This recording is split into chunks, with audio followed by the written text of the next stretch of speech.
Syracuse men's lacrosse plays its third game in 6 days. The 9th-ranked team in the land ends this unprecedented home streak to start the campaign against a squad from the city beginning its season, the Manhattan Jaspers, today inside the JMA Wireless Dome. Hi, everybody, and welcome into the broadcast booth. Joe Puccio and Adam Gotkin with you. Adam, this is a game between a team that's knocking off some rust against a squad that's got a bunch of fresh legs. There's still a lot of questions to be answered about this Manhattan team. A new goalie, a new face-off man, a new head coach, and it's not going to be easy starting things off against a Syracuse team that's really been firing on all cylinders. Yeah, Syracuse's offense red hot to start the season. The Orange have had 16 different goal scorers to start this year, and on 73% of the goals it scored this year, they have been assisted goals. They're really passing the ball around. Yeah, this SU team is playing exactly how they should, exactly how Pat March created this offense to be played, and that's quick ball movement, especially inside. There's so much Canadian box influence in this Syracuse team, but then also what's really brought this squad to the next level is how they can dodge from X with Christian Muley and Joey Spallina both behind the net. And Manhattan's offense really only has one man to choose from. As you see all these weapons for Syracuse, behind the back passes, flashiness and all that. But for Manhattan, it's one man, Kyle Gukwa, the returning graduate scorer who led the team in points last year. It's truly your prototypical attackman. Good size at 6'1", 185 pounds. He's really strong. He's got a great shot from the wing, but also, like Spallina, has that ability to dodge and, most importantly, feed. Just as many assists as goals last season. He's exactly the type of player that can lead this Manhattan team to the season that they're hoping for. Gukwa, a returning face, and so is Doug Sage, but he is the interim head coach for Manhattan. This is his first game as the leader for the Jaspers, as he's been the assistant coach over the last couple of years. And a familiar face on the sideline for the Orange today, Gary Gate, his third season as the head coach. 14-17, his record as the head man here as Syracuse's men's lacrosse head coach. The Orange coming into today's game 2-0 with wins over Vermont and Colgate. The Jaspers, as we've mentioned, no games yet this season, but last year a 10-5 record and were 7-2 in conference. Mason Cone wins the opening face-off for the Orange. Boy, he had quite the week and quite the game last time out against Colgate, 17 of 22. He dodges right to the crease. His first shot goes in the back of the net. We're just 14 seconds in, and the Orange are up 1-0. Boy, you don't even need 10 other teammates on the field. Mason Cone does it himself here, Adam. I don't know how this is possible, but Mason Cone has become a better player moving from Division III to Division I. In his 2 years at Tufts, Cone had 11 total points. He has 5 in the last 2 games here at Syracuse. I don't know how he does it. He has gotten better while moving to the highest level. It's shocking, and Mason Cone has really blossomed to start this season. Gary Gates said that he dominated D3, but physically he's a D1 athlete, and I think that was on full display right there. Johnny Mullen wins the faceoff for Syracuse this time around.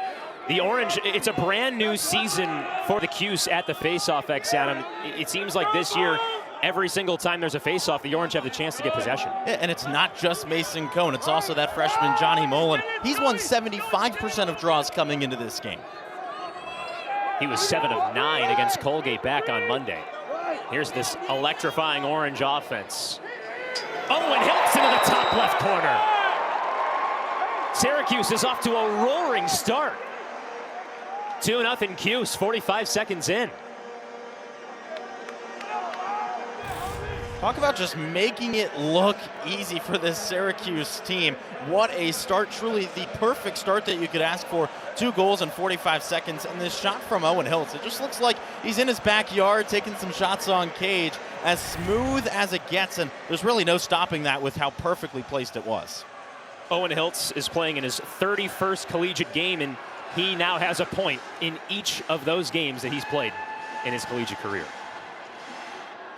And him starting off game strong is really important. In the first game of the season, struggled a bit in the first quarter, but like Colgate, he's got the opening goal then and has one of the first 2 goals today. Mason Cone back at the faceoff X, and he wins once again. He's going up against James Hogan for Manhattan. Face-off man who transferred from Ohio State last year. Got some good time at Ohio State. Had 18 face-offs against Michigan, of course. Had a massive rivalry game, and Michigan, the #1 team in the Big Ten last season. Hogan actually entered the transfer portal with an interest of being a kicker in football. He was drilling field goals over 50 yards on his Twitter account. The Orange haven't revealed any tricks yet. Joey Spallina's over on the far sideline. Team leader with 16 points. Feeds inside, and another Syracuse goal. It's Jake Stevens. He gets the assist from Spallina to make it 3-0 Orange. You talked about how it's too easy, Adam.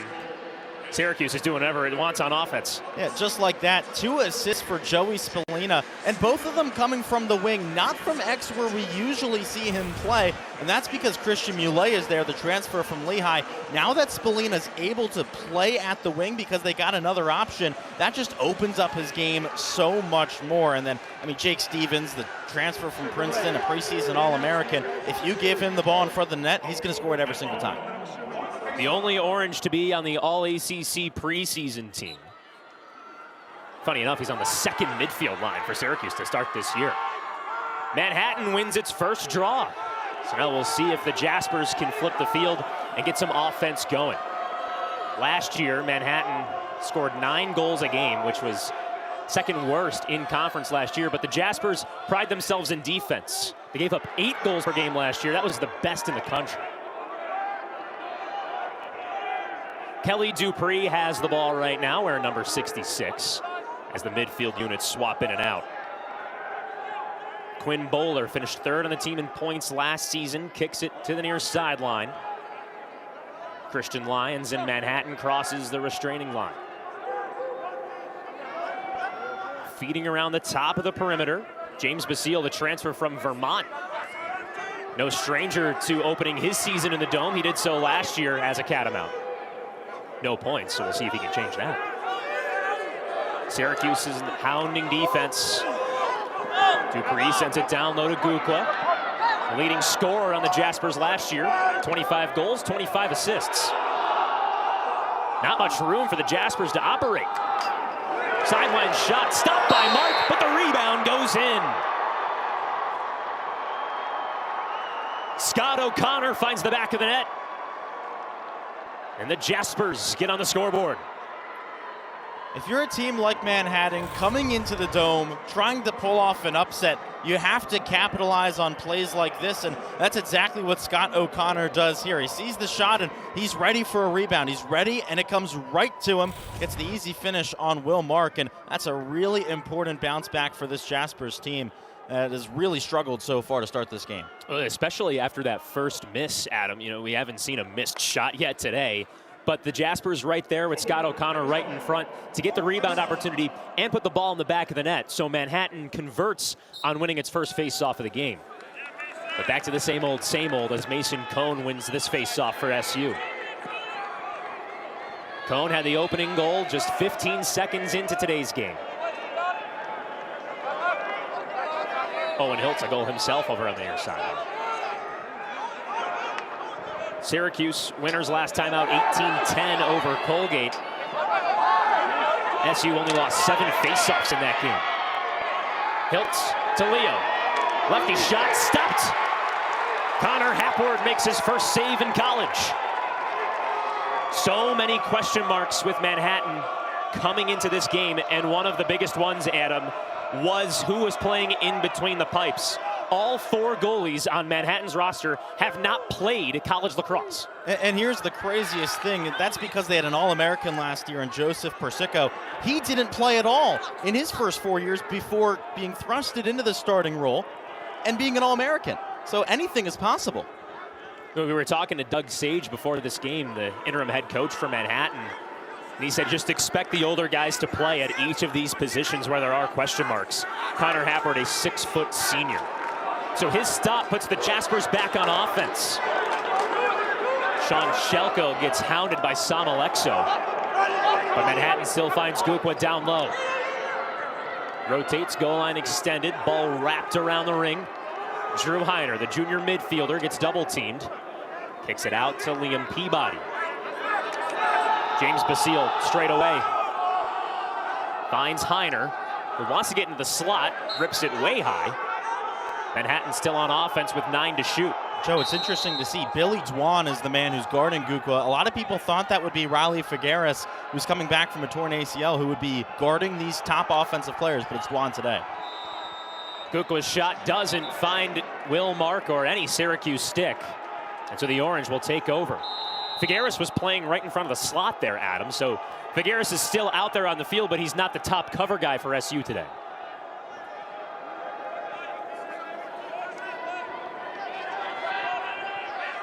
Syracuse back on offense. Christian Moulet playing down low. And we get our first look at Jackson Birtwistle. He's got the ball right now over on the far sideline. Missed the first 2 games of the season due to injury, but one of the top man-up players in the country last year. Luke Roa. Straight away. Bouncing shot stopped by Hapward. Moulet can't get to the end of it, and Manhattan comes up with another stop. Back-to-back big saves. Maybe it just took a minute for Hapward to get used to game action again. You can play as much as you want in practice, as much as you want in scrimmages, but there is really truly nothing like playing in a game that matters. So, maybe he just needed to see a couple of shots. It's his first time playing in an important game since high school. And Coach Sage said that his team is just happy to have this opportunity to play inside the dome to start its season. He said if you were to say a Manhattan team 8 or 9 years ago would be playing in the dome, you'd think people would say you were crazy. And it's not just that he's playing his first game in forever, it's that he's playing it in the dome.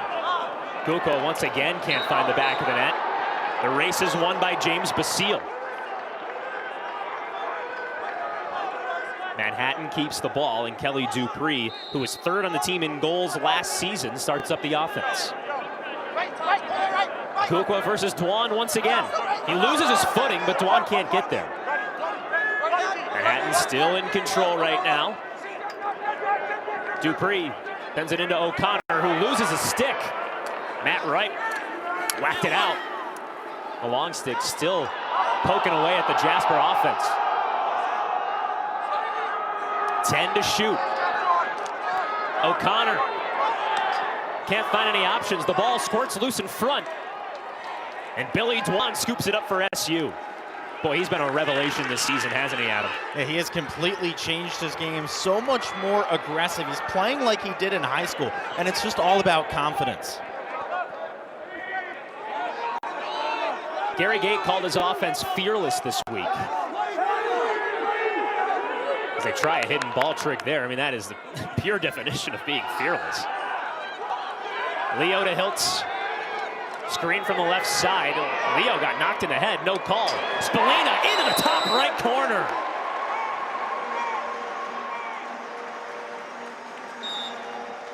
Joey Spallina with his 8th goal of the season. Cleans the top right corner perfectly. Number 22 off to a red hot start. So is the Cuse. 4-1 Orange. Whoa, the new iPhone 15. With that amazing camera, I wish my family had them. Zoe, you're an action star. Take action. Join T-Mobile and get 4 new iPhone 15s on them and 4 lines for $25 a line. With that camera, I'll be sharing pics from the slopes. You do not want to see yourself skiing. Yeah, I'm good at skiing. Your stunt woman is. Only T-Mobile gives you 4 new iPhone 15s on us and 4 lines of unlimited for $25 a line. What do you think of the jacket? You look like a polar bear.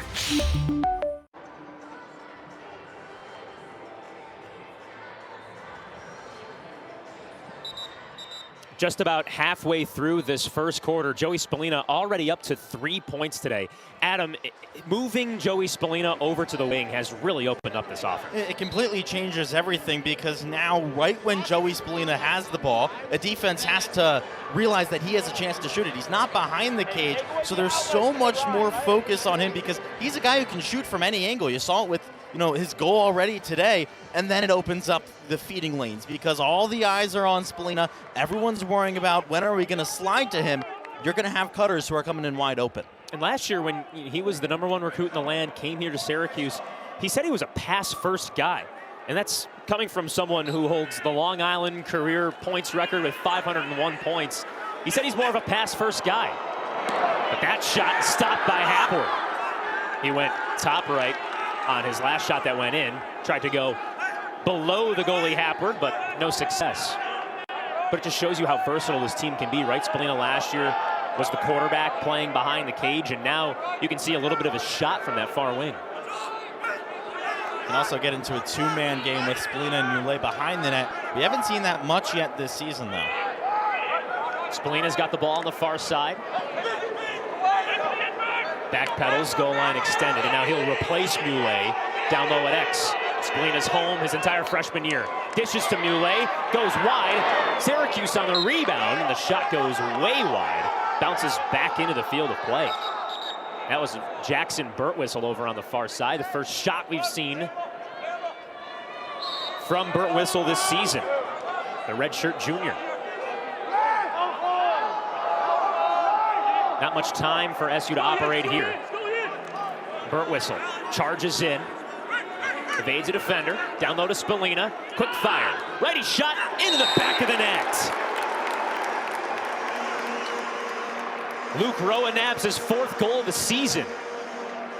SU to an early 5-1 lead. Great job from Syracuse and a great job from Joey Spallina to realize you got to go now because the shot clock winding down, and somehow Luke Roa wide open 15 yards high at cage, and he's going to score that every single day of the week. You can't give any Syracuse shooter that much room. We saw them take advantage of it last game against Colgate and already taking advantage of it here today. Luke Roa was held pointless against Colgate on Monday. He took 5 shots on cage, but none of them found the back of the net. Mason Cohn once again at the face-off X. He wins another one. Joe, there's going to be a lot of games this season where a couple of Syracuse's top guys are pointless just because of the amount of scores there are on this team. So it's all about just staying confident, knowing that if you didn't score last game, there's a good chance you'll score next game.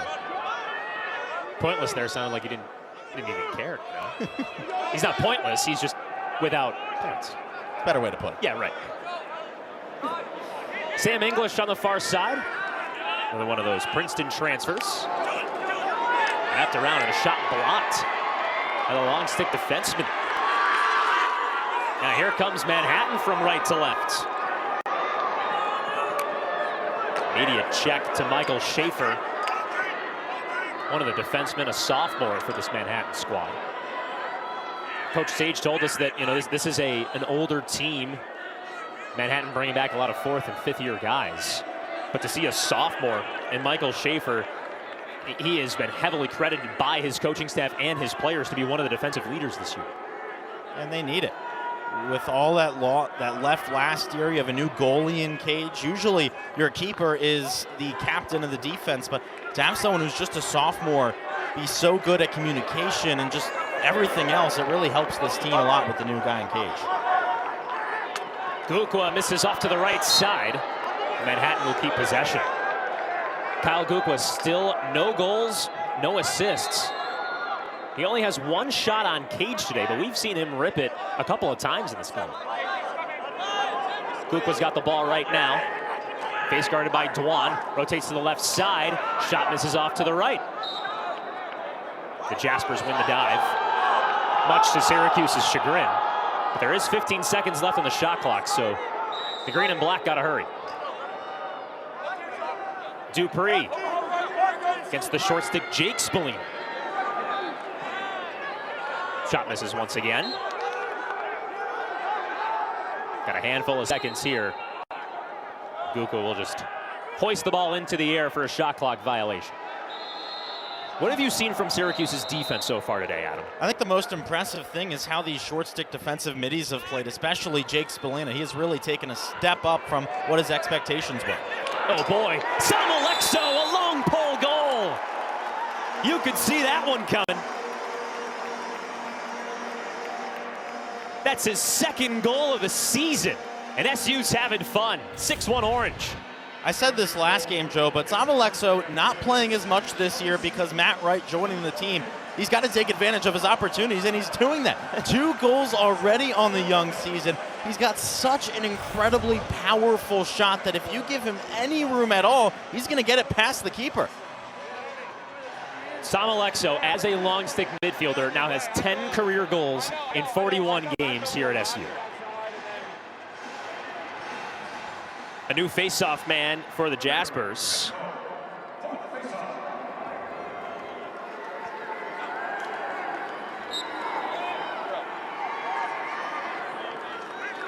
Rivera loses the face-off for Manhattan. Jaziel Rivera, the junior face-off man from White Plains. His father is in attendance today. You might have heard of him. His name's Mariano Rivera. I know you're a Yankees fan, Joe. I'm freaking out right now. Luke Roa on the near sideline. Passes back to Hiltz. I would talk more about Mo, but SU's humming right now. Hiltz inside, and Stevens finds the back of the net. Enter Sandman. The Orange are up 7-1.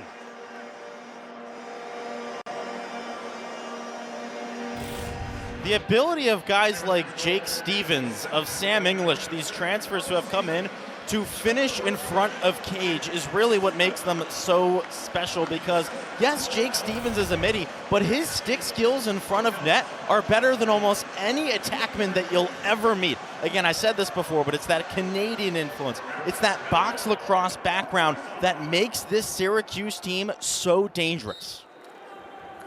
Gary Gate came from that background as well, and then all the Canadians that are on this team, Owen Hiltz, Finn Thompson, the transfers, Jake Stevens and Sam English. When you play box lacrosse, Adam, what advantages does that give you playing on the field? I mean, it's everything. First off, physicality, getting used to getting shots off when you have a stick in your hands, because in box you really never are going to have much room. And then also just your stick skills get so much better when you're playing in tight spaces.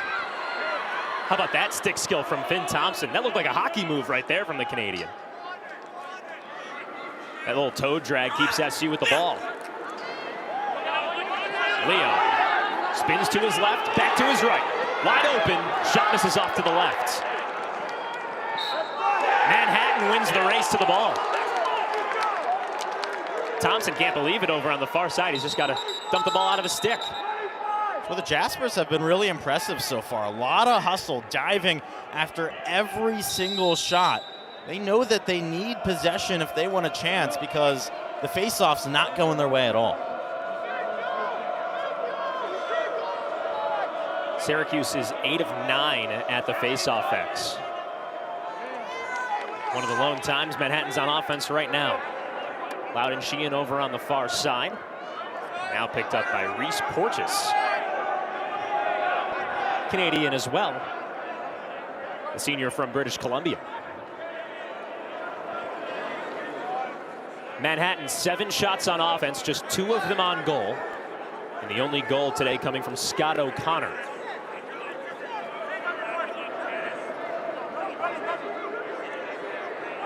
Peabody. Gets hit by Jake Titus, freshman midfielder. Basile, far side, goal line extended. Wrapped around the perimeter. Ball gets knocked out of Porch's stick. Syracuse causes the turnover. What stellar play from Riley Figueres. A sophomore long stick does it again. 4th caused turnover of the season. SU clears it successfully with Jake Titus. Beg your pardon, the 5th year, not a freshman midfielder, 5th year midfield. And he's a guy who we didn't really see much at all in the first 2 games, but after the injury to Landon Clary, is going to get a lot more time. There were a couple outlets that said he was a preseason All-American at the short stick defensive midi position. The questions were a lot about his size translating to the next level, but I think that he has what it takes to really be good here in Division I. Titus came over from Union College. Roa outside. Spallina backs down his defender. Back pedals out with a minute left in the first quarter. This is the matchup you want with the shorty on Spallina. It's going to take him to X and attack. Spallina versus Loudon Sheehan. Hiltz' shot misses off to the left. Loose ball. The Jaspers will take over. Ball knocked out of bounds after that check.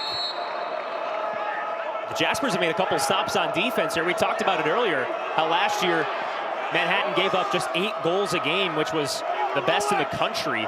And Coach Sage said before this one that Manhattan really prides itself in its defense. Yeah, but now they have to convert on the other end, convert on offense. And I think the important thing here is dodge earlier in the shot clock. Manhattan hasn't been getting its offense going until about 30 seconds left, taking almost a full minute to sub, get ready. I mean, you see it here, already 30 seconds into this shot clock, and there's nothing going on. Perhaps holding for the final shot here. Drew Heiner into the zone. Sends out to Gukwa. O'Connor, stopped by Mark. Second save of the day for SU's goalie. SU flips the field quickly. It hits off of Owen Hiltz's stick, and he won't even chase after it. Boy, what a first quarter for the Orange. 11 shots on goal, 7 of them find the back of the net. The number 9 team in the country is...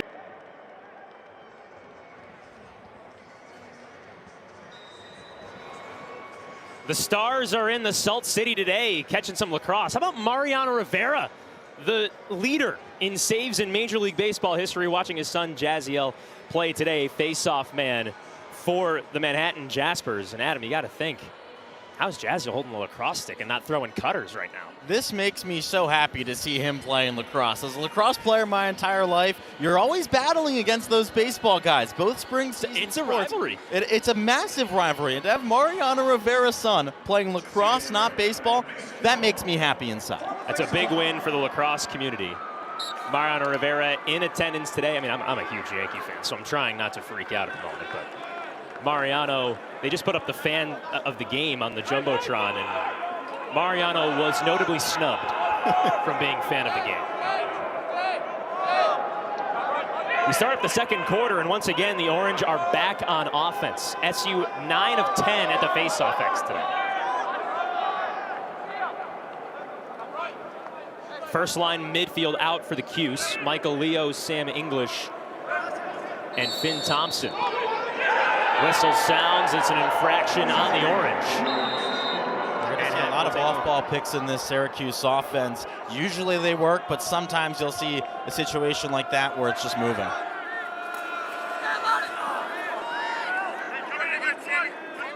Manhattan's come up with a couple of stops at the end of the first quarter that was drastically different from when we saw the Jasper defense start off the game. Syracuse would win a face-off, go right down and score. But what did you see over those final possessions of Syracuse offense in that first quarter that led Manhattan's defense to sort of get together? This is really just what we've seen so far from this Syracuse offense this season. Very streaky. Against Vermont in the opener, it was the second quarter. Against Colgate, it was the first where they exploded. What happens when this Syracuse offense stops scoring is just the little things don't go right. Some off-the-mark passes and just small stuff like that. But it's all fixable, and that's why these early season games are so important. Syracuse already 2 games under its belt. This is SU's 3rd game in 6 days. As for Kyle Gukwa and the Manhattan Jaspers, this is their season opener. Gukwa face guarded by Dwan. Swing move to the right with some space. Will Mark makes the stop. Boy, what a move from Gukwa, going from X to his strong side, but Will Mark was right there to meet him. That's what Manhattan's been trying to do pretty much all game long on offense, is dodge with Gukwa. Initially, it wasn't working, so now trying with the 2-man game, get a pick to free him up. It worked that time, just couldn't get the goal. Manhattan does it once again, another cause turnover. However, Owen Hiltz with a swat from behind, he causes the turnover, so the Orange are back on offense. Christian Muley has the ball right now, the graduate midfielder, transfer from Lehigh. He played 3 years with former Orange midfielder Cole Kirst, and he even played club with Joey Spallina and Nick Kakemo. And he may be a transfer, but he is by no means new to this Syracuse system. Played for Team 91 growing up with Spallina, so he knows what's going on here. Burt Whistle, his shot misses off to the left. A golden opportunity for the redshirt junior. Last year in 15 games, Burt Whistle 27 goals. Muley keeps the possession alive for the Cuse. Burt Whistle has the ball outside, 5 yards outside the restraining line. Owen Hiltz, lefty sideliner, misses. Joey Spallina there to restart Syracuse's offense.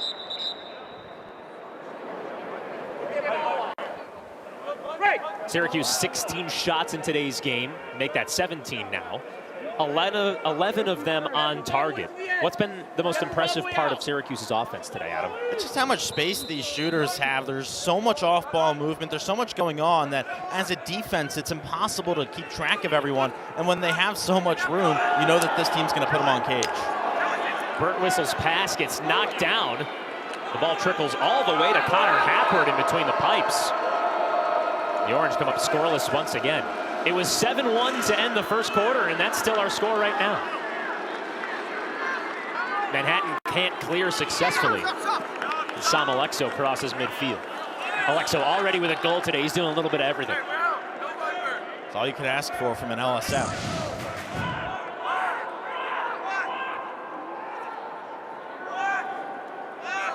SU gets its first line midfield back on. Roa subs out, I should say, for Michael Leo, who's got the ball right now. Carving into the middle. Underhand shot stopped by Hapward. The ball loose in the crease, and Hapward scoops it up. Hapward's made some really impressive saves at the end of the last quarter, at the start of this quarter. It took him a minute to get his feet ready, his feet set, but I mean, he's looked really solid these past couple of minutes, Joe. Okay, he's got 5 stops on 12 shots on him. A save percentage of around 42%. And as we've mentioned, the big question mark for Manhattan coming into this year was who would be in net, who would be at the face-off X, who would be at midfield, who'd be literally everywhere for Manhattan. Doug Sage told us before the game that this is a real litmus test for his team because he is the interim head coach, this being his first game. They're trying to figure out what pieces go together. It's not easy to figure that all out against a team as talented as Syracuse. Guka, one of those mainstays, though. He passes to the near sideline to Porches.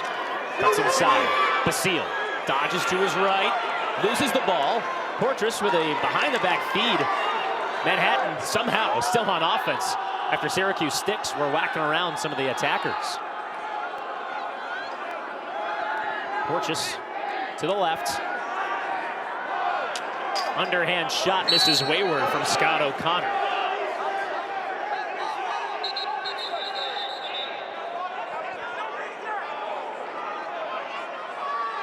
And some whistles come in. The shot clock reset to 60, but it did not hit the goal or anything.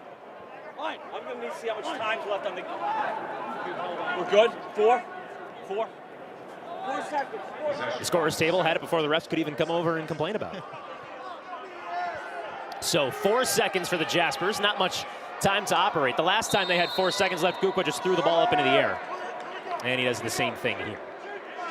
Syracuse's offense comes up with the stop at the 9:34 mark in the second. Still the same score that we had at the end of the first quarter. Will Mark helps clear out for Syracuse. And here comes Titus. Fifth-year midfielder passes it behind. The second line midfield out for Syracuse. Roa, Stevens, and Burt Whistle. Burt Whistle was out for the first 2 games. Wyatt Hoddle, a freshman, was in his spot, but we've seen Burt Whistle take that second line midfield spot right back. Roa straight away, passes to Stevens. Spallina below the cage. Back pedals, inside to Hiltz, and a quick stick goal.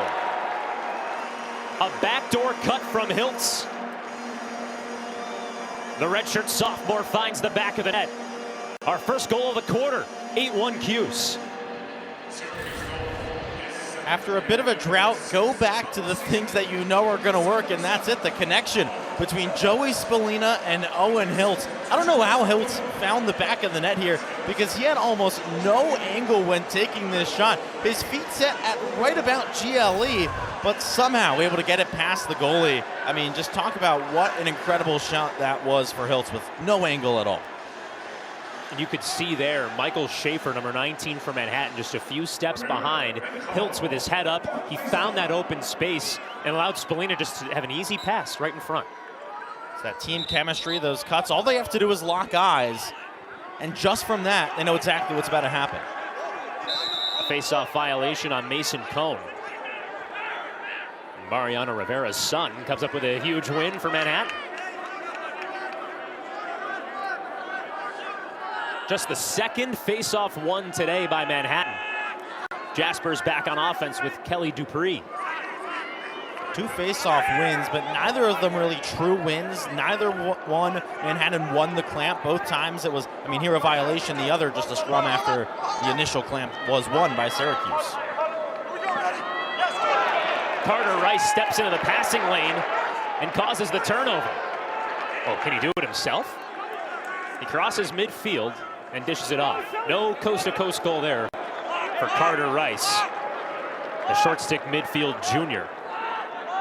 These short stick D-middies have been so impressive so far in this game for Syracuse. Whether it's Carter Rice or Jake Spallina or Jake Titus, there are so many guys who the Orange can throw out there.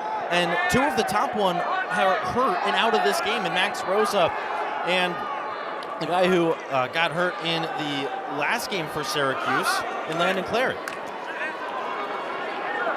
Leo darts in and finds the back of the net. The sophomore out of Long Island does it again. 5th goal of the campaign, and the Orange are up 9-1. Bit of a slower quarter, but Syracuse starting to pick up some momentum. Leo finds the back of the net, and SU is up 8 halfway through the second quarter.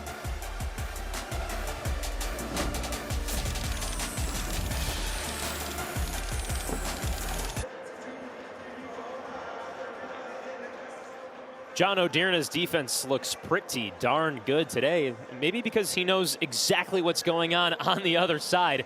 O'Dierna, the defensive coordinator for Syracuse, made the travel up here to SU in August to become the DC, leaving Manhattan as one of the best coaches the Jaspers have had. Yeah, the MAC Coach of the Year last season, one of the best up-and-coming coaches in the game. And what makes him so special is the connection that he has with his players. It's hard to find a guy who truly builds his defenses around his players' talent like John O'Dierna does. And then also just the guy he is off the field. The players love him. Yeah, when Manhattan was going into practice at the Ensley Center yesterday, he had a nickname for every player and dapped up every single player like he was still their head coach.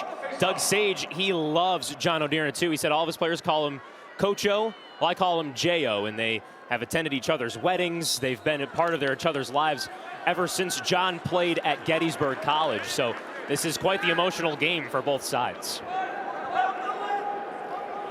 O'Dierna's team, however, this time being Syracuse, back on offense after another face-off win from Mason Cone. Syracuse 10 for 12 at the face-off X today.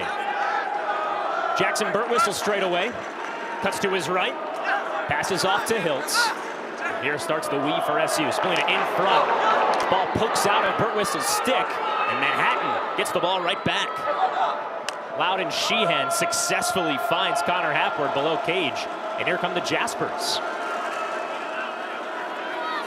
Manhattan's only allowed 2 goals in this quarter after Syracuse scored on 3 of its each 3 opening possessions.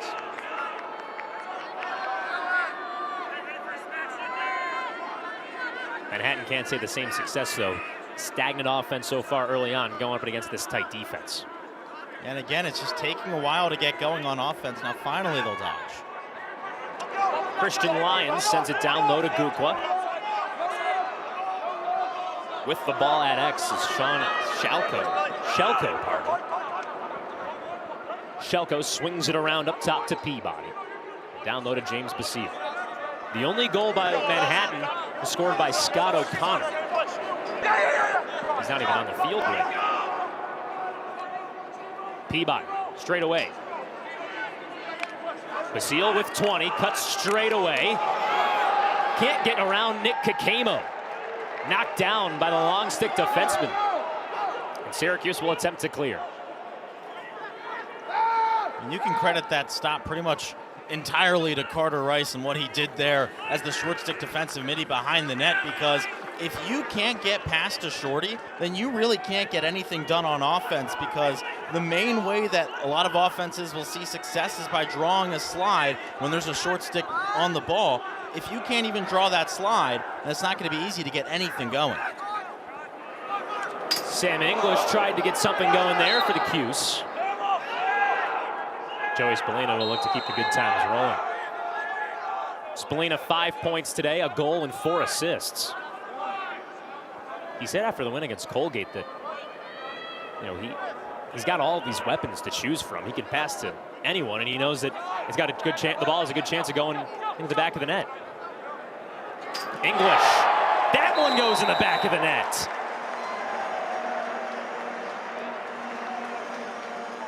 First goal of the game for the Princeton transfer. Way too easy from Spallina, up top to English. Syracuse just has too many guys. I think that's what makes them so good, because you have all the focus on Joey Spallina, all the focus on Christian Muley, and then Sam English, an All-American, is one of the best shots in the country, is able to just tag a corner like that. There's really nothing that you can do on the defensive end to stop this Syracuse team. If you put all your focus on Spallina, someone else will score, and then if you don't slide, then they'll beat you off the dodge. Syracuse 10 goals today. Hiltz and Stevens are the only 2 players that have a multi-goal game. That just shows that SU's been spreading the wealth, not just today, but even if it's first 2 wins of the season. There's really no difference between the first line and second line on the Syracuse offense when it comes to the midfield. Here you have Jake Stevens, a all-ACC player, but a part of this second line. This pass knocked out of Hiltz's stick, but 77 keeps it going for SU.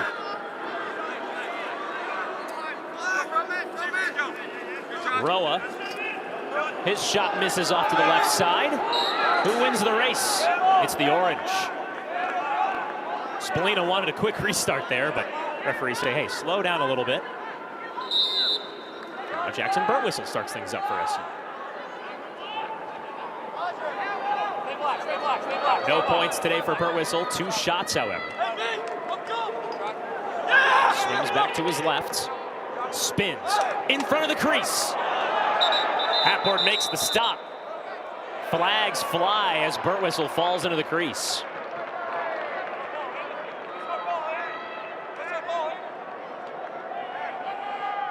No flags yet in today's game, Adam. And just crazy after the chaos of the last game where almost 20 penalties. I'm in front of that multiple times, but it's their fucking ball. Black 14, technical push, 30 seconds. Matthew Scully will sit for 30 seconds, and Syracuse will go to the man up. Yeah, a bit of a late flag there, but you see that push at the very end of the play. That's why Burtwhistle ended up falling into the goal mouth. So Syracuse is on the man up for the next 30 seconds. SU 6 of 14 so far in the early season. Look how fast this ball's whipping around, but Hapward ends it right there. Now, Joe, we were talking about this before the game, but with Burtwhistle back, you have to have him on the field on the man-up, because he was tied for the most man-up goals in the country last season. So who would he replace? That time it was Jake Stevens. Spallina almost causes the turnover, but some late whacks from Spallina and Thompson allow a flag to fly in the air. 1 second. Down, 1 second. We're down, down. White, 23, push, 30 seconds. Syracuse doesn't score on the man up, and now we'll go to the man down. We go about 25 minutes, no flags, and then 2 in the span of just about a minute. So now we see the Jaspers head to the man up. Last year they were 30% in this department. 6th best out of the 10-team MAC. Quick ball movement as well here on the man up. Not as quick as Syracuse's ball movement, but the Jaspers still moving it around. Up top, Bowler to Basile. Seal straight away. Sends it off to Shelko. Quick trigger. Luka straight away. As the man up is over. No shot from Manhattan. But that time it stopped. Dupree trying to go 5-hole on Mark. It's unsuccessful. Push on Manhattan, so Syracuse will take over. Man, the Jaspers didn't have any shooting lanes there to even attempt to score on the man up. It's so interesting to see what Garrett Gate has done with this man-down unit, because there is no Caden Cole, no Billy Dwan, no Nick Kakemo. It's a lot of guys who don't see action outside of the last about 5 minutes of the game, who are then thrusted into the man-down defense. Regardless, it worked for the Cuse. It's almost like in hockey, the penalty kill units are those guys in the third and fourth line. Yeah, have specialist guys who can really focus on that man-down defense, and it can take you to the next level. Stevens dishes off. Roa shot. Ends up in the bleachers. Syracuse still on offense. Luke Roa coming into today's game, 3 goals and no assists. But Roa did score earlier on in this game. Spallina, he's got 5 helpers. Looking for his 6th, but the pass falls in, it's unsuccessful. Loud and Sheehan into the offensive zone for Manhattan as the Jaspers try to get something going. They haven't scored in over 25 minutes. The only goal was scored by Scott O'Connor. Last year, he had 17 goals, 3rd best mark on the team. Owen Hiltz is stuck on defense right now, so if you're Manhattan, you got to find a way to get Loud and Sheehan the ball, because he has Hiltz on him right now. No orders barked out from Manhattan's sideline just yet. Peabody screams into the zone. Down low to Gukwa. Billy Dwan tries to nudge the ball off him. Pass in front. O'Connor finds the back of the net. That ends a nearly 26-minute scoring drought. Scott O'Connor finds the back of the net for the 2nd time today. It's just a great feed there from Gukwa to keep his eyes up, find Scott O'Connor, who has a nice little cut. You see, he sees that his defenseman has his eyes on the ball, takes a step behind him. That was Caden Cole, and then Scott O'Connor, the nice finish, high to low to get it past Will Mark. O'Connor had 5 multi-goal games last season.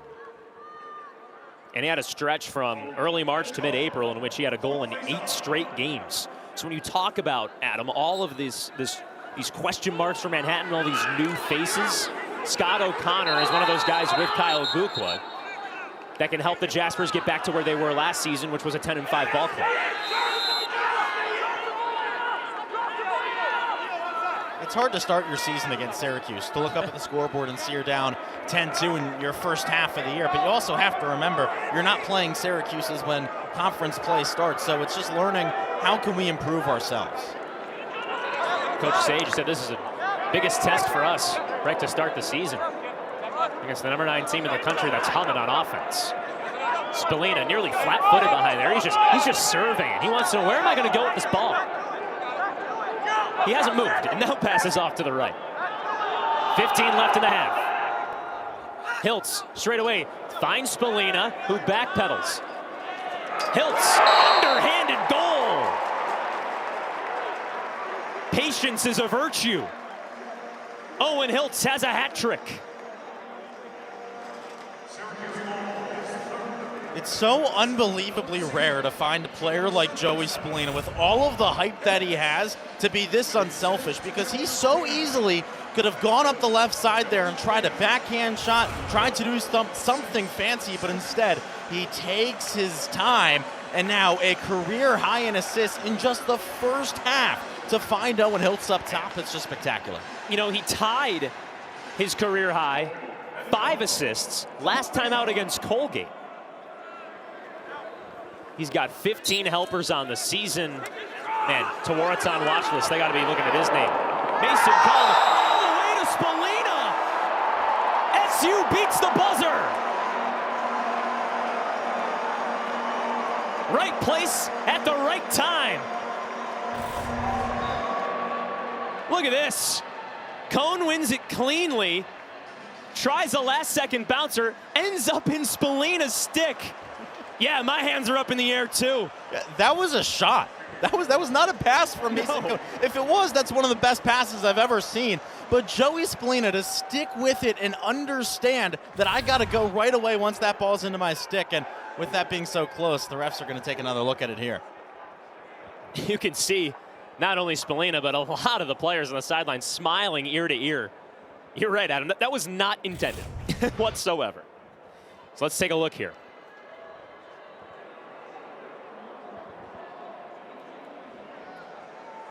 Oh, without a doubt. I mean, yeah, that seems to beat the buzzer. I mean, we're probably going to have another face-off here. Gary Gates clapping on the sideline. Hold back! Hold back! Referee's putting the teams back. After review, the goal is good. We're going to put 1 second left on the clock and face off. It took Syracuse 3 seconds to score. It's unbelievable. This is what has taken this Syracuse team to the next level, the ability to win faceoffs and to score as quickly as that. It's that make it, take it style of play that you'll hear Gary Gate, that you'll hear these players talk about that they just did not have last season.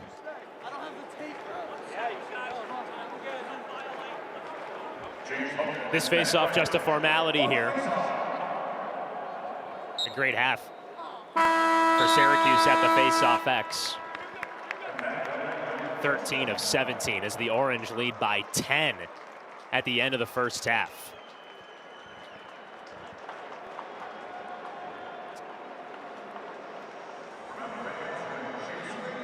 Let's send things down to the field with Gary Gate, the head coach for Syracuse. Gary, you got Joe and Adam here up in the booth. Well, let's start with that last goal from Spallina. I mean, how did that even happen? Well, obviously Mason knew the time on the clock, and a pass shot, whatever it was, he threw it at the goal with time running out, and Joey just picked it up and put it in the back, knowing that time was running out. Did a nice job. And for Joey, he already has a career high in assists in this game with 6. What is he doing so well to facilitate the offense?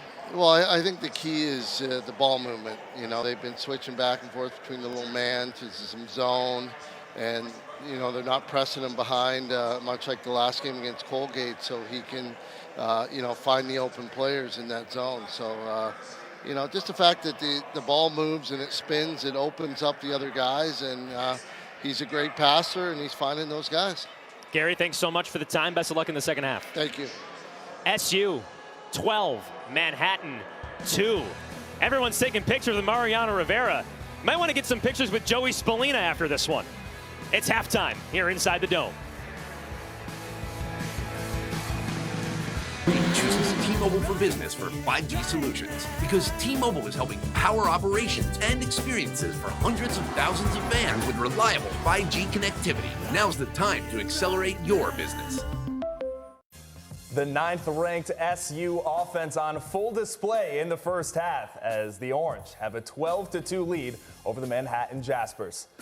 Hello, everyone. Welcome into the studio. Anav Procrell, alongside myself, Griffin Della Penna. Glad to be with you here in studio.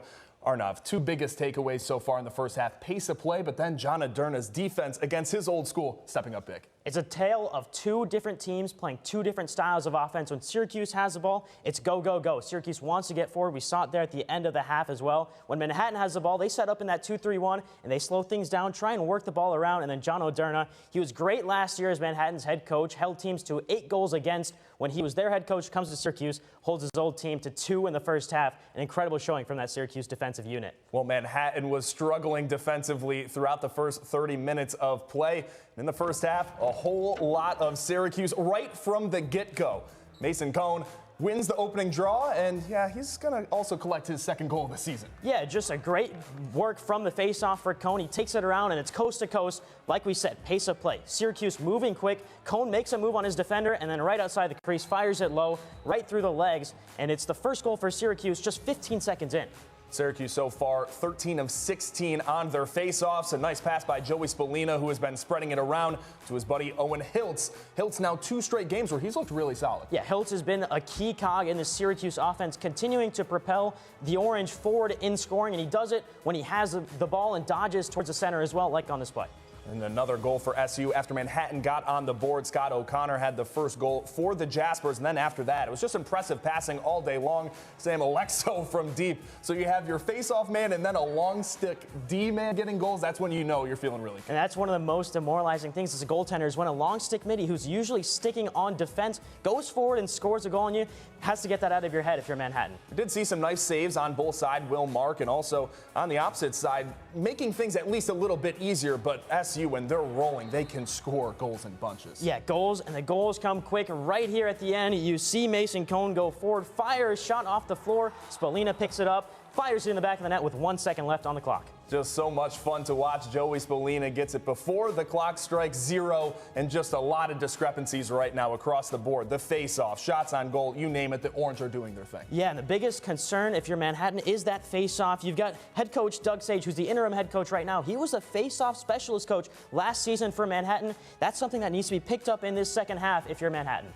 And the biggest thing right now for Syracuse is it's not just one player right now. We've seen that so far this year when Joey Spallina, he can score, a multitude of goals, multiple hat tricks. But so far today, 8 different goal scores and 10 assists. And you're seeing this sort of, team effort in terms of offense. It's all about getting the ball in different places, switching up and moving this Manhattan defense around. And that's what Syracuse has excelled at today. Players getting in good scoring positions and then finding that extra pass to get an even better shot on goal.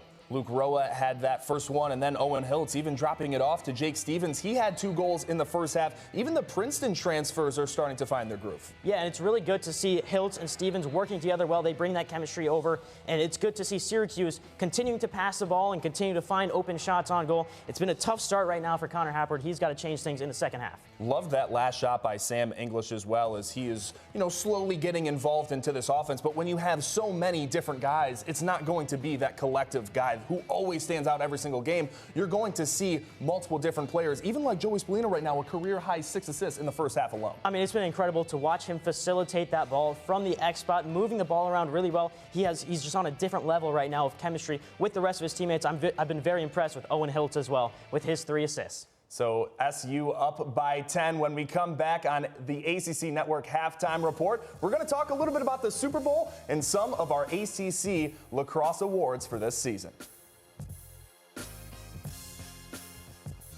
Syracuse up by double digits in the first half alone as the number 9 Syracuse Orange are up 12-2 against the Manhattan Jaspers. Welcome back to the ACC Network Halftime Report. Alongside Arnav Procrell, I'm Griffin Della Penna. And Arnav, we're going to talk a little bit about football now, changing over the biggest weekend of the year, the Super Bowl. Last night, the NFL Honors, and we do have some Newhouse students who are in Vegas, so we'll send it out to Ben Spector, who has all things about the Honors.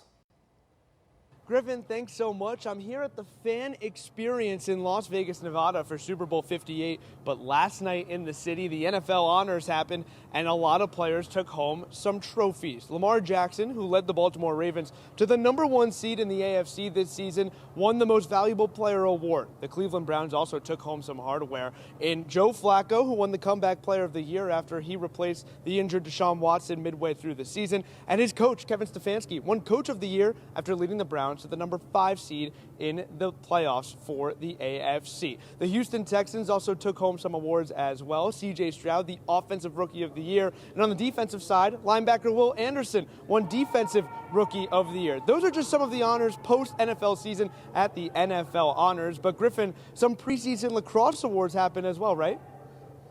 Yeah, Ben, we want to have some fun here on the Halftime Report as well. Arnav, it seems like you're pretty big on the Virginia Cavaliers this year. I am big on UVA. My prediction for Coach of the Year for the ACC is Lars Tiffany. He's had an excellent tenure so far for the Cavaliers, and he's been great. They don't have to win the conference. 3rd place is good enough for, I think, Coach Tiffany and his staff to get that Coach of the Year nominee. For me, I'm going to go Offensive Player of the Year. I got to go with Dyson Williams. Scored 60 goals last year for the Blue Devils. He comes from a great lineage in lacrosse. Sean Williams, as his father He had a 17-year career. And then goalkeeper of the year has to be Liam Entenmann. He was the most outstanding player last year in their national championship win and the reigning goalie of the year. And on defense, I think it's, again, a UVA player. I think it's Cole Kastner. He's 6'7", Griffin. Add a 6-foot long pole to that. He is really incredible with his size, but it's not just the size. He uses his body really well as well. That's all that we have here in studio for now. So we'll send it back inside the Loud House to Joe Puccio and Adam Gotkin for second half action. All right, Griffin, we're getting ready for the second half here inside the Dome. SU up 12-2 on Manhattan. And Adam, it's for Syracuse's offense. They've been dishing the ball left and right. Most of the goals today have been assisted on, and SU's had 7 different goal scorers. Yeah, Joey Spallina, 6 assists in the first half, a new career high for the sophomore, and Owen Hiltz to have 6 points in the first half for him. I mean, he has taken a step up from last year without a question. And folks, if you have your bingo cards written down, anything to look forward to in the second half, the Syracuse record for most assists in a game is 9. It happened 3 times from Tim Nelson against Penn back in May of 1985. Spallina's only 3 away at the end of the first half, so perhaps we have some new rewritten records. And speaking of record holders, Paul Gate is headed into the, well, not the Ring of Honor, but his jersey will be retired here inside the Dome. The brother of Gary Gate. Paul Gate, one of the all-time legends here at Syracuse, going both in the Ring of Honor and having his number retired by Syracuse. Paul Gate, a 2005 Lacrosse Hall of Famer, a 3-time All-American. Paul Gate, one of those legendary names for Syracuse, and his number 19 will be right next to his brother's number 22. Yeah, if it wasn't for his brother, I think that a lot of us would talk about Paul Gate as the greatest lacrosse player of all time. He just happened to have someone else with his last name on the field at the same time. So that ceremony coming up on April 20th to honor the 1989 NCAA Championship's most outstanding player. Here we go. Start of the second half. Mason Cohn wins another faceoff. Syracuse has won 14 of those today. As we mentioned, Syracuse had 7 different goal scorers in the first half. The only players with multi-goal games so far, Hiltz, Spallina, and Stevens. Hiltz has 3, Spallina and Stevens both with 2. Leo on the near sideline, rotates to his left. Finds Hiltz near side. The man with the hat trick. His cross crease pass is stolen away. Matthew Scully, one of the defensive leaders on this team, playing midfield, causes the turnover. The one thing this team has to be a little bit careful of. We saw it at times in the first half. When you're dominating by this much, you can get a little bit overconfident. Those crossfield passes are just a little bit unnecessary. Manhattan's offense, 6 shots on goal in the first half. 2 of those shots found the back of the net. And Syracuse had 7 different goal scorers. The Jaspers only have 1. Scott O'Connor has both goals today for Manhattan. And he's got the ball right now. Near sideline, cuts back to his left. He needs some help. And he finds some resources in Quinn Bowler, the graduate midfielder. And Sam English, the offensive midi for Syracuse, is stuck on the field right now, but he started off his career as a 2-way guy, so Gary Gate's not going to be too worried about him being on the field right now. Kyle Gukwa, the leading scorer for Manhattan a year ago, he's still held off the score sheet today. Dupree at X. Not much time left for Manhattan to operate. Dupree loses the ball. Squirts out, but Manhattan still has it. 5 to shoot. Swung around. O'Connor misses off to the left side. The dive is won by Kyle Gukwa, but there's only 2 seconds left on the shot clock. And a great recovery there from Caden Cole to just get his stick in the way of the shot. Make it more difficult than it was initially going to be. At first it looked like it'd be wide open, but Cole almost dives in the way. Adam, we talked about it back in the first half. John O'Dearna, the new defensive coordinator for the Cuse, comes over after being the head coach here at Manhattan. What has his unit done well so far in today's game? Well, it's all 6 guys are impenetrable. You can't get past any of them. Usually you'll see teams try and go after the short sticks. That's just not the case here. And I think Billy Dwan, the just way he's gotten so much better this season, is also the key for the Syracuse offense, because Gukwa's been trying to dodge on him this entire game. cannot get past him at all. Gutkin, no goals, an assist, and 4 shots so far today. Hiltz feeds Burtwhistle. His shot misses high. Syracuse wins the race. Rather, that was Luke Roa over on the far side. SU back on O. Hiltz to Stevens, the 2 Canadians play catch. A feed misses off to the left side. A cutting Luke Roa, left side goal line extended. And Manhattan comes up with another stop. 12-2, Orange still on top.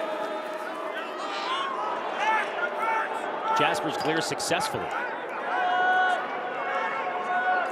From the last 2 Syracuse offensive possessions, Adam, what hasn't been working well for the Cuse because they haven't found the back of the net yet? It's that ball movement. It's not flying around as much as we've seen at times. The Syracuse team just has to get back into that groove. I said this in the first half, but they've really scored in spurts this season. It's not like they're getting 4 goals a quarter. You're seeing 10 and then 2. So just get back into it and just keep moving the ball. Keep moving your feet as well. Manhattan moving their feet right now. Shelko's below the cage. Normally, that's Kyle Gukwa's spot. Shelko spins, creates some space. Met by Billy Dwan, the long stick. And man, Manhattan can't get any room next to that sophomore. Gukwa back to Shelko. Manhattan wants to go around the rainbow here. Basile cuts in, finds an open Jasper, but the shot misses high. Christian Lyons, the graduate midfielder, who had a 6 straight league game goal streak last year. That shot misses high. And again, that was Caden Cole getting in the way. It's the second time in this quarter that he has changed a shot's path.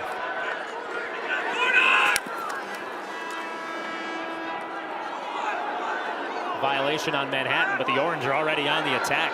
Matt Wright, the North Carolina transfer. His shot is stopped.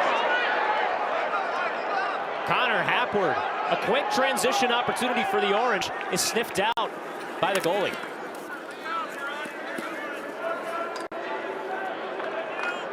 You almost think Syracuse is moving too quickly to start this half when it can't get its offensive mojo going, Adam? What do you think it is? I don't know about that necessarily on that possession because he got numbers. He might as well go ahead and take it. Matt Wright just needs to get a couple steps higher from GLE so he has an angle. This Syracuse team is always going to play fast. What makes them so good and so special, I think at times like this, you want to play as fast as possible, so in-game action, you can get used to playing at that speed that you're going to need to play at to beat your Dukes, to beat your Marylands. Gukwa rings a shot off the crossbar. Loose in front. Kikemo swats it to below his net. Picks up the ground ball and starts the clear for SU. Oh, but the pass is wayward. Drew Heiner scoops it up, so Syracuse is back on defense. That time the pass was intended for Jake Spallina over on the far side. Missed off to the left side of his hip.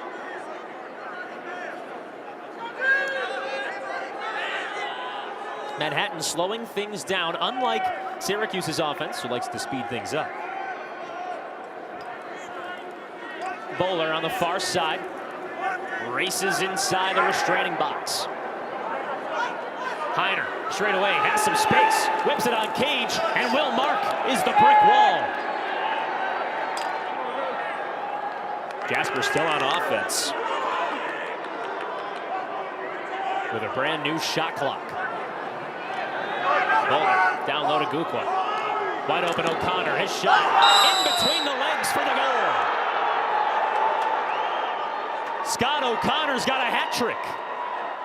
The Jaspers trail by 9. Two hat tricks last season for the junior attacker, and he picks up a hat trick on the road against a top 10 opponent.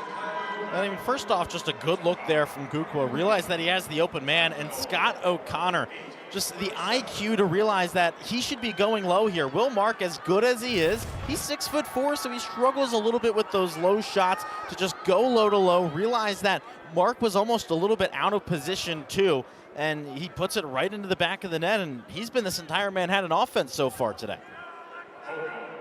O'Connor's goals have come off from passes from below X.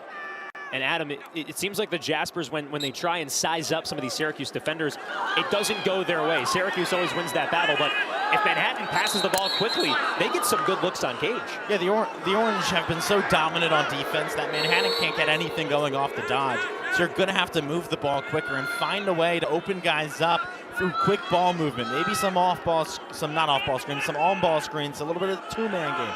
Find other ways to get this offense going than just trying to dodge, because that's not working so far today. Mason Cone won the face-off for Syracuse. It's the Orange back on offense, trying to avenge that goal that Manhattan just put up on the scoreboard. Leo to Hiltz. Hiltz already with 3 goals today. Back up top to Leo, swung around, Stevens. Quick ball movement here from the Orange. Off the left post from Stevens. And it's scooped up off the turf by Michael Schaefer. The long stick D-man, underhand flips it to start the clear for Manhattan. A crunch at midfield. Spallina picks it up for SU. The Orange have numbers if they want to take it, but it seems like Syracuse wants to slow things down.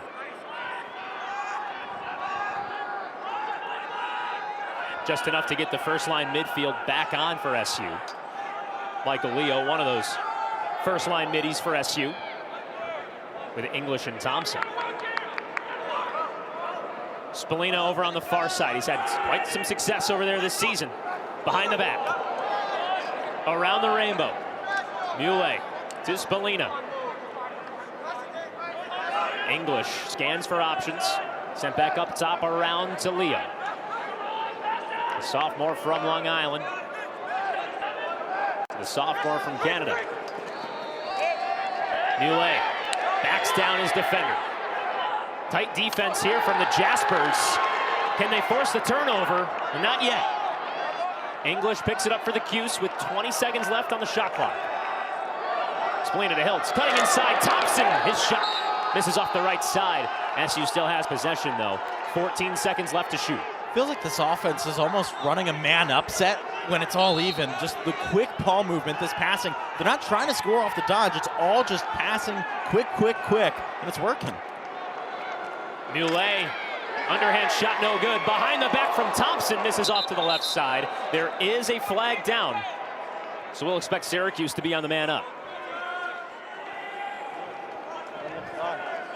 A creative shot there from Thompson. He had some space to shoot it behind the back. We've seen no shortage of behind the back goals this year. 1 minute, unnecessary roughness. I'm just trying to play defense. So Manhattan will go to the man down for a minute.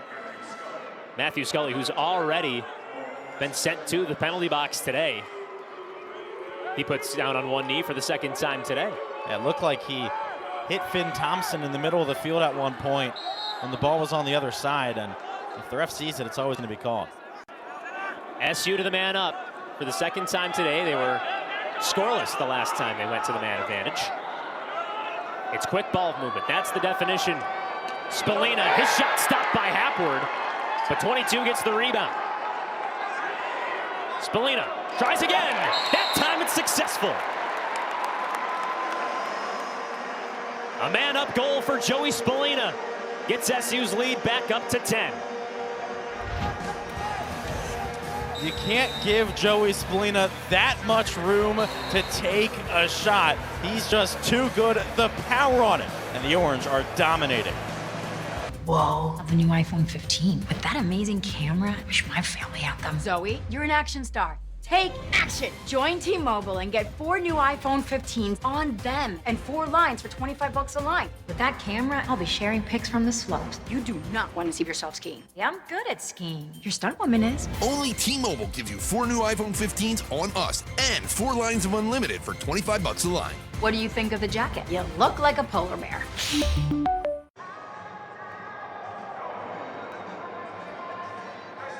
We've got quite the mascot battle today, Orange versus Jaspers. You probably know, yeah, orange is a color, Joe. You're not telling me anything different, but what the heck's a Jasper? Well, we found out Manhattan named its athletics teams after Brother Jasper, the first ever athletic director at Manhattan. And Adam, get this. When he was in charge of baseball, he brought baseball to Manhattan College. And in the 7th inning, he told his students, hey, just get loose, just stretch, you know, baseball games can be pretty long, so go up and stretch in the 7th inning. This is the creator of the 7th inning stretch. This is a Hall of Fame human being. I just assumed that the 7th inning stretch was something like always in baseball. I didn't realize there was a creator of it. Is there a stretch in lacrosse? Is that just halftime? Yeah, halftime, quarters. What would be the 7th inning of a lacrosse game? End of the 3rd quarter? Probably. About now, maybe. Maybe. We'll get up and stretch, folks. The Orange are up 13-3. 5.5 left to go in the 3rd. The Cuse back on offense. The Orange are 16 of 19 at the faceoff X today.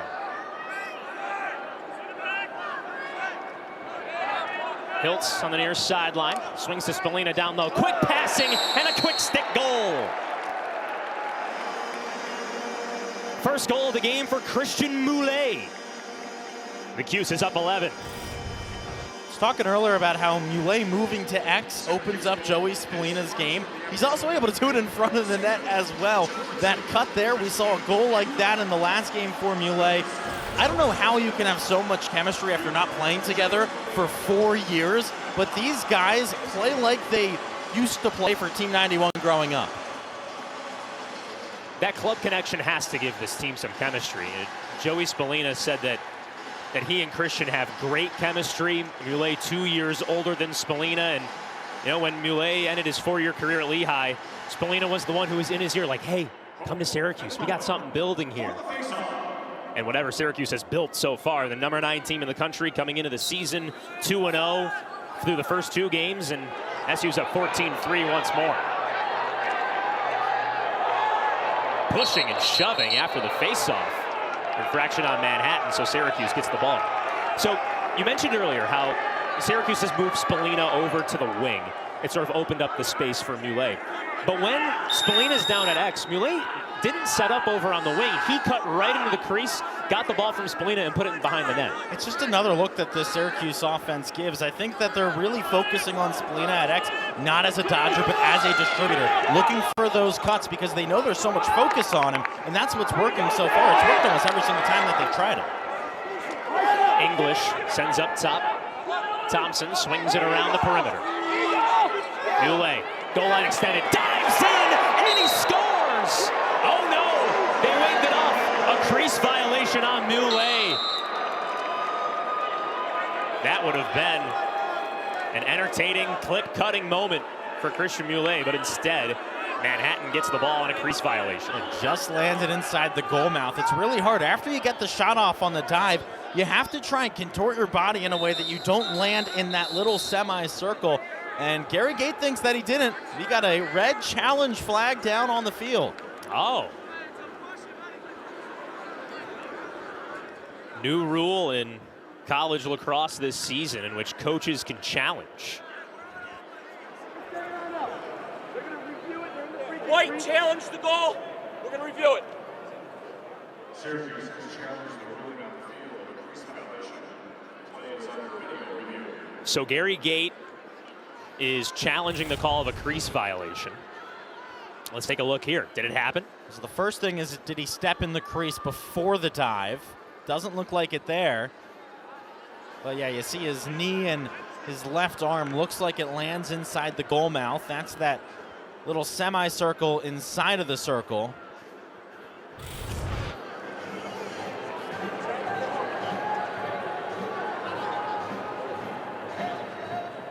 After the review, the call stands. No goal, player was in the goal mouth. A quick review, and the call on the field stands. So Syracuse loses a timeout. They'll have 1 left in this half. Still just a feeling out process with these reviews, I think, for a lot of coaches. You don't necessarily know when to use it. It's hard because you're not getting a second look. It's not like coordinators in football, head coaches in football have that headset where they can hear, you know, you should probably challenge this. I think it's all about just trusting your players. So it's going to be interesting to see as the year goes on how coaches, you know, decide to challenge and how that develops. And it'll be interesting to see how challenges affect certain outcomes. You know, these teams bunched up at the top of the ACC, you know, they're not separated by much. Maybe a challenge flag puts one team ahead of another. It changed the Final Four last year with Penn State. That's right. Basile jumps, And his shot is stopped. Jimmy McCool in net for Syracuse. First shot he sees, he stops. McCool had one save against Vermont, the sophomore goalie standing at 6'2". Shot misses off to the right there from Peabody. Manhattan still on offense. He's a future star in net. Whenever anyone would ask Gary Gate before this season, who should we look out for? He wouldn't say someone who would play. It was Jimmy McCool, the backup goalie. And he makes another brilliant stop there with his right leg. Giving Will Marks some rest with his team up 11. The Orange flip the field. Spallina is running around over there on the far sideline as Syracuse changes up its midfield. It brings out the second line, Roa, Stevens, and Birtwistle. Going back to that challenge quickly, Gary Gate cannot challenge for the rest of this half. Coaches only get one of those red flags for each half. Hiltz to Birtwistle, the two-play catch. Roa near side, back pedals, finds Spallina. Stevens wants to make some space. Cuts in, loses the ball. Off Moulet's stick, he tracks it down in the corner, scoops it up. Wide open space, he won't take the shot. With 15 seconds left. Behind the back feed to Hiltz. That shot easily stopped by Connor Hapworth. Moulet tried the behind the back feed to perhaps get Manhattan out of line, but the Jaspers netminder was there to make the stop.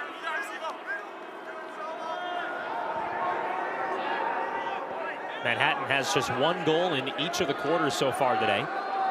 Syracuse scored 7 in the first, 5 in the second, and so far 2 here in the third.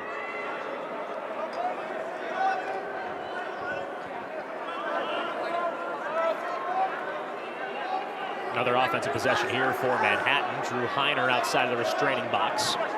Finds Porches. James Basile straight away. Out of screen to create some space. Swims to his right. To his left now.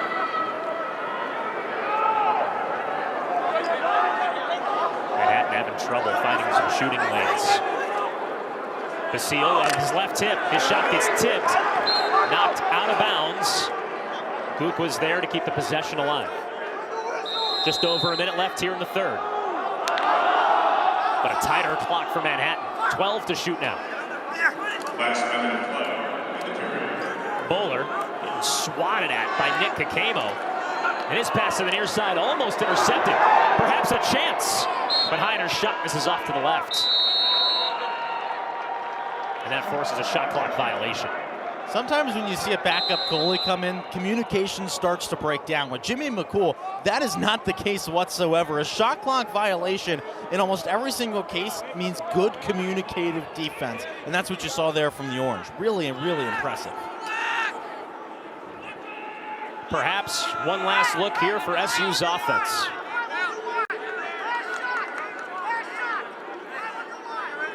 Got the third line offense on now.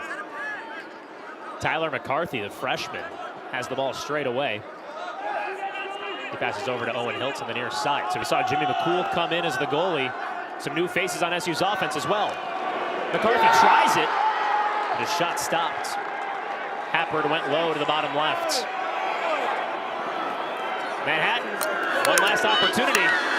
Late second swats, and that ends the third quarter. Fewest number of goals in this third quarter, just 3 in total. But Joey Spallina with 10 points today, including one of these, to give SU an 11-point advantage.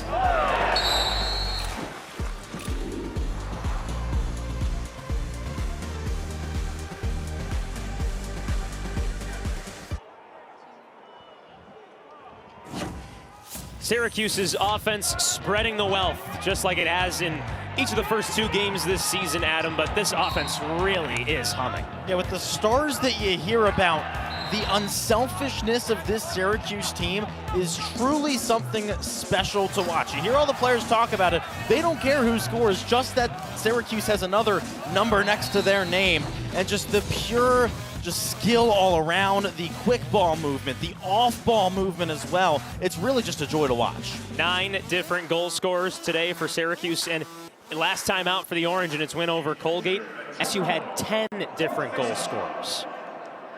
It's not just the offensive guys that are getting involved as well. You got one from Mason Cone, you got Sam Alexa with the goal. And just like last game, when you can also have those guys on the face-off, your LSMs, your short D score, that makes your offense so much better because then you're dangerous in transition. As we start the fourth quarter, you're seeing the third and fourth lines come out here for Syracuse. And the near sideline swung all the way up top. Tyler Cordes, junior midfielder, straight away, rotates to his right. Quick passing all the way around, and that is intercepted by Matthew Scully. Pass from below cage to the top, taken away by the Jaspers. Manhattan still rolling out its starters, trying to get back into this ball game.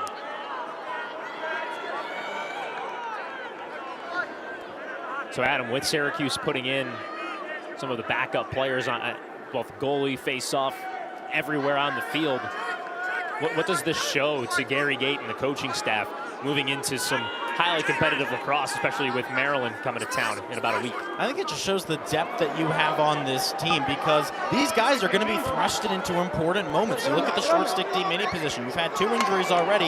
Jake Spallina, who's still on the field right now with all these younger guys. Jake Titus, who didn't even play really at all with the starters in games 1 and 2. Both are now able to play with the starters and look like they belong there. And they're going up against a hungry offense right now. Kyle Gukwa still without a goal in today's game. He had 25 of those last year to lead Manhattan. And Joe, the other thing, we said this earlier when talking about Manhattan, you can practice all you want, scrimmage all you want, but there is really truly nothing like real game action. Pass unsuccessful to the near side. Quinn Bowler scoops it up. 10 to shoot. Manhattan's got to step on the gas. Basile spins to his left. Straight away. Pass down low to Gukwa. Goes above his stick. Jimmy McCoy there to pick it up for SU. And Jake Spallina, he has been so impressive so far to start this season. I don't know if anyone was really expecting him to get significant minutes, but he's looked like one of this team's best defensive players. Just his foot speed, able to keep up with everyone on the field. It's really impressive. It's funny that you say, a Syracuse freshman isn't expected to play a lot, because if you remember last year's team with Spallina, with Thompson, with some of these younger guys that were freshmen getting a lot of playing time, now those freshmen are pretty much the depth pieces for Syracuse, and they're not getting as much look as Syracuse turns the ball over on the offensive side. The Orange were looking for Trey Deer over on the far side, one of those freshmen, the only 5-star recruit in Syracuse's class this past year. And Gary Gate will joke about having veteran sophomores. This freshman class has got a lot of really talented, impressive players. Talk about Wyatt Hoddle and Tucker Kellogg, the 2 offensive middies. Trey Deer is one of the most exciting players in the country. Stephen Schmidt causes the turnover, helps flip the field for SU. McCarthy sends it down low. And SU slows things down.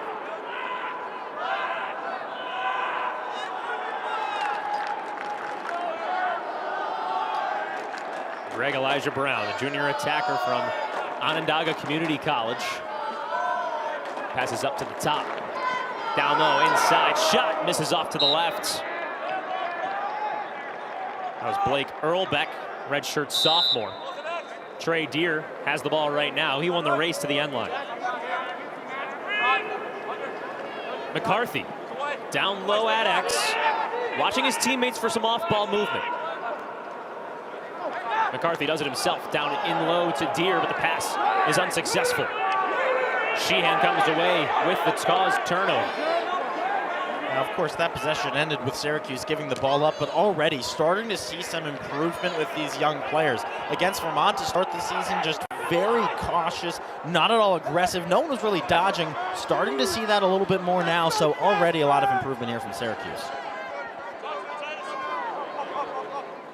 Now let's keep an eye on some of those younger players on Syracuse's defense, Adam. Now they're going up against the top guys for Manhattan.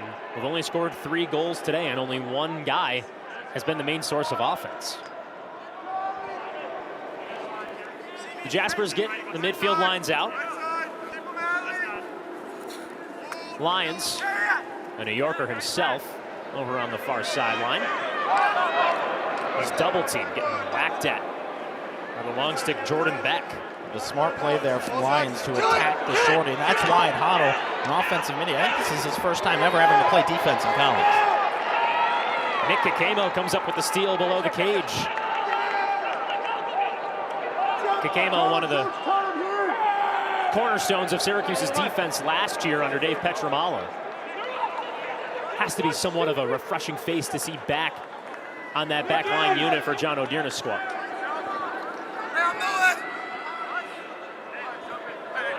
Flag thrown over on the near sideline as Syracuse is holding.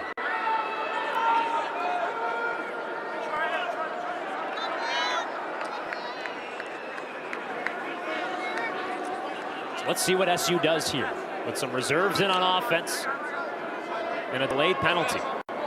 Earlbeck passes to the far side. Swung around. Brett Tenaglia, one of the captains on Syracuse's team this year, cuts into the restraining zone to his left. No shooting lane. Double team. Near sideline. Mighty rip, no good. The shot goes out of bounds, and Syracuse will head to the man up. Black, 66. Technical foul, offside. 30 seconds. Syracuse will go to the man up, and you see some familiar faces there. Michael Leo and Finn Thompson back into the game. The entire unit, Spallina, Birtwistle, Hiltz, Kellogg, Leo, and Thompson. So SU not playing around here. That's one of the funny things that you'll always see in a game that is kind of getting out of hand, that whenever a team goes man up or man down, they'll throw the starters back. A lot of it is just you don't really get these opportunities at game speed. So, even if you're up by 11, you got to give yourself a chance to get this man-up offense going, because Manhattan has played a very clean game defensively. 30 seconds goes by in a flash, too. Thompson to Tucker Kellogg. Down low, Spallina. Cross crease pass. Leo, his shot misses off to the left. Spallina picks up the ball below the cage with just 12 seconds left on this man advantage. Kellogg straight away. Shot misses off to the right side. Just 5 seconds from Spallina's stick to the end line. Birtwistle to Spallina. No look pass intercepted by Hapwood. Heads up play from the senior goalie, who once again, he's making his debut in between the pipes today. He's been really impressive. Yes, he's given up 14 goals, but a lot of great saves. And look, to give up only 14 goals against the Syracuse offense really does say something. Manhattan has a successful man down. Now the Jaspers are back on offense. Coming into the game, interim head coach Doug Sage said that this is a real test for his squad to see what he has. As Dupree had a wide open look to the cage, and McCool's there to make the stop. Jimmy McCool, 3 shots, no goals allowed. Will Mark, the starter for Syracuse today, played 40.5 minutes. He made 6 saves on 9 shots. And talking to Gary Gate coming into this game, it's really hard to look at these numbers and say, oh, this is the sort of success we're going to have during the season, because not only does Syracuse have to go up against ACC competition in the season, but this is also Syracuse's 3rd game in 6 days. They're playing on short rest, quick preparation, just trying to get games done. But it does say something to look this good because, it's not like they're playing nobodies. Manhattan picked to finish 3rd in the MAC preseason poll. They beat Colgate, who beat Penn State, a top 5 team in the country. So, they're not playing the bottom of the Division I. Syracuse is beating good teams and dominating good teams. Syracuse's offense a little stagnant right now with the reserves out there. After an errant pass goes into a turnover. Ooh, stellar pass there to Drew Heiner's stick from Connor Hapward. We've only seen Hapward play in between the pipes for Manhattan today. 3 other goalies, Ryan Beller, Bryce Morris, and Ethan Barlag. Manhattan has 4 goalies, each of a different year. Beller, the freshman, Barlag, the sophomore, Morris, a junior, and Hapward, who's in net right now, is the senior. Kyle Gook with a 5th year. Dishes off to Shelko, the sophomore. Surveys, spins to his right, to his strong side. Can't get any room. Getting pushed around by Nathan Levine. Just again, another Syracuse shorty stopping a dodge from X. I mean, rarely do you ever see it. We've seen it, feels like a million times in this game. Peabody's shot misses to the left. The race won by Reese Porteous, the senior midfielder. Once again, Manhattan still keeping its starters out there on the field. SU's reserves coming up with key stop on the defensive side, but it's up to the offense to start cooking. SU clears successfully with Levine. I want to see some more aggression here from these Syracuse attackmen, especially Trey Deer and Greg Elijah Brown. I don't think they've dodged yet this season. 2 guys who come with a lot of accolades. Elijah Brown, an All-American at the JUCO level. Trey Deer has played with the Haudenosaunee national team in the past. The number 17 recruit, according to Inside Lacrosse. It goes back to what we said earlier, right? Spallina last year, he was number 1 playing all this time. Deer, the top recruit for Syracuse this year, and he's sitting behind all those top recruits that came to SU last season. Deer at X, sweet feed, and a sweet goal for the Cuse. Greg Elijah Brown finds the back of the net. The reserves are getting it done. Deer to Elijah Brown to get Syracuse up by 12. The Orange are showing out at home.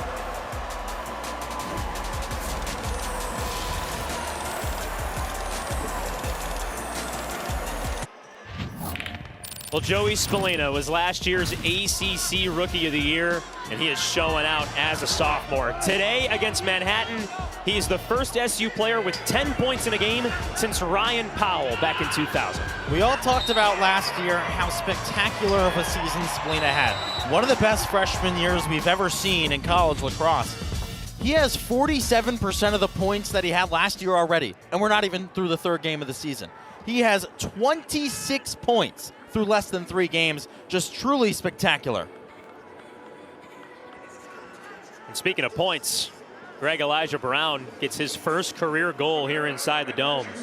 A junior attacker from Ontario. He played at the Hill Academy, the same school that Owen Hiltz went to. Transferred from Onondaga Community College. And in 26 games with the Lakers, he scored 102 goals. This guy's pretty used to seeing the ball go into the back of the net, but to get your first one at this level, it feels good. It makes it calm down because now you got the first one out of the way and you can just play your game. And especially for a guy who came from Canada, playing in the shadows of the Dome over at OCC. He shows out 3rd game of the season. You can tell that, you mentioned this throughout this broadcast today, SU's depth is going to have to be put in certain situations. They got to get used to playing right now. I think someone like Elijah Brown could have played this year if you didn't have the transfer of Christian Muley, because I don't think a lot of people were expecting someone to come in at the attack. So last spring it was, who's going to be the guy who steps up? Is it going to be Trey Deer? Is it going to be Elijah Brown? But, these guys have had to kind of take a seat on the back burner. Now they come in this part of the game, and you really see how special of the talents they are. Deer, a special talent on the far side. He swings it all the way around to Elijah Brown. A swim move, but a stop from Hapward. Oh, my goodness. He saw some shiny bulbs here in the crowd and wanted to put on a show. I said he's starting to feel more comfortable. You see it there. I think so. Manhattan still with its starters out on the field. Last year, the Jaspers were 10-5, 7-2 in conference under the direction of John O'Dearna. That's the most wins in a season for Manhattan since 2009. But the Jaspers were upset in the first round by Siena in the MAC tournament. This is a Manhattan program that is on the rise. There's no doubt about it. You know, yes, it's not great to lose your first game of the season by 12, but this is a team that 10 years ago no one was really talking about in college lacrosse, but now you have transfers in from Ohio State, transfers in from Vermont, and a program that really is looking up, and a program that is on its third head coach in 3 years. Gukwa starts up the offense here for Manhattan. And talking to Coach Sage, he said, you know, our history isn't storied like Syracuse, but the benefit is that all the guys right now playing for the Jaspers can write that history. Peabody straight ahead. Swung all the way around. Basile far side. Peabody down low. Bowler spins to his right. Close to being double teamed, but backs out and finds Scott O'Connor. A hat trick today for number 22 in black. Looking for his fourth. He dishes off to Gukwa. His shot is tipped. Jimmy McCool races after it. The ball stays in play, however. And Syracuse is still going to clear right to left.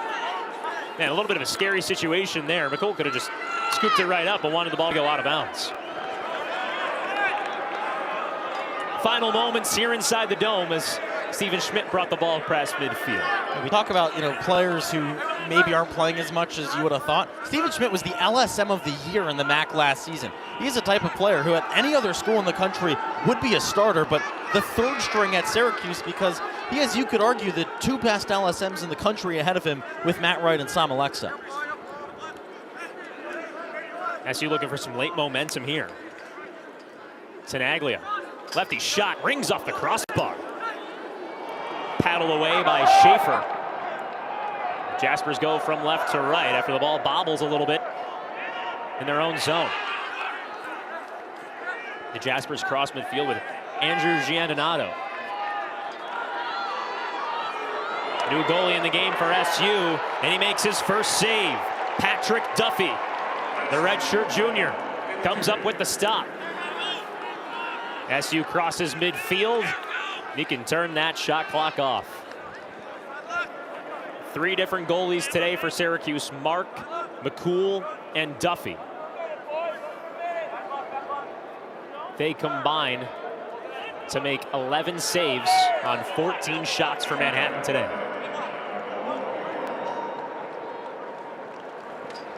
Wraparound goal at the final moments for Tyler Cordes.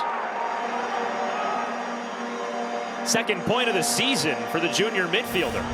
Why not another? If you're a Syracuse player here, it's your time to show coaches what you can do in a game. That's an incredible dodge. You see you have the shorty on you to get a burst of speed upfield and then perfect placement at the hip, offside. That's almost an impossible save to make because Cordes does an incredible job there to just hide his stick and then at the last second get the shot off. Tyler Cordes as a junior midfielder, blowing kisses up to the crowd. He's serving as one of those veteran leaders who is not one of the starters, but coming in at the end of the game to sort of mentor these freshmen and younger players while they're out here on the field. It just goes to show the depth that Gary Gate continues to talk about with his team.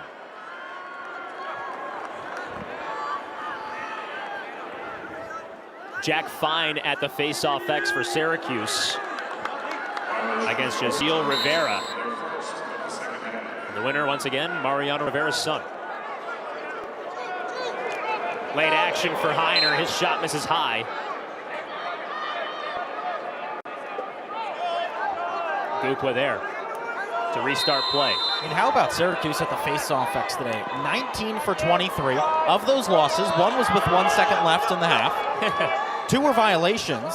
And the other, Syracuse won the clamp and then lost the ground ball. So not a single true loss in a real scrum at the face-off X today.